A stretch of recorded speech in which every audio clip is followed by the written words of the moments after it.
you learn a lot of things, in life.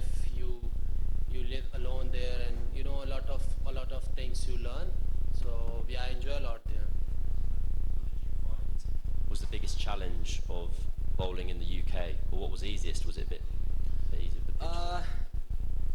Bowling is not easy anywhere, but in England, you need to understand the condition, because different from Pakistan. So you need to see the condition, and